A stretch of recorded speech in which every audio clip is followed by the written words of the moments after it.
చెప్తే నమ్మరు గాని ఈ రోజు ఎంత ఆకలేసిందంటే 3 పూట్ల తినే తిండి ఒకే పూట తినేసాను అనుకోండి. ఈ రోజు పనుండి బయట బ్యాంకుకి వెళ్తే వాళ్ళేమో అటు తిప్పి ఇటు తిప్పి మధ్యాహ్నం 3 గంటలకైతే రమ్మన్నారు. ఇక్కడ ఇంత ఎండలో ఇంటికి వెళ్లే ధైర్యం చేయలేక ఇక్కడ దగ్గరలోనే ఉన్న రెస్టారెంట్ లో ఫుడ్ తినేద్దాం అని అయితే వచ్చానండి. ఇంకా రెస్టారెంట్ లోకి వెళ్ళగానే ఏసీ గాలి పీల్చుకుంటూ ఇంకా అంబియన్స్ అయితే ఎంజాయ్ చేస్తూ ఆర్డర్ అయితే ఇచ్చేసాను. నేనైతే ఎప్పుడు గోంగూర పచ్చిరేలు గోంగూర ఎండ్రాయలని ఎప్పుడు గోంగూరని సీ ఫుడ్ తో మిక్స్ చేసుకుని తిన్నాను కానీ గోంగూర చికెన్ బిర్యానీ అయితే ఎప్పుడు తినలేదండి.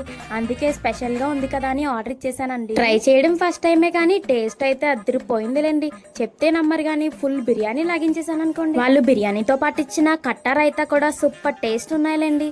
ఏం చేస్తాం, చాలా మందికి అయితే బిర్యానీతో థమ్స్అప్ పే చేసుకుని తాగడం అలవాటు, కానీ నాకైతే అలవాట్లేదు. ఇంతకీ బిర్యానీతో పాటు డ్రింక్స్ కాకుండా ఇంకేమైనా పేరు చేసుకుని తాగొచ్చా? అయితే కమెంట్ చేసి చెప్పండి. ప్రైజెస్ అయితే రీజనబుల్ గా ఉన్నాయి. ఇంకా రెస్టారెంట్ ఎక్కడంటారా, VSM college opposite Shri Navya food station అని ఉంటుంది.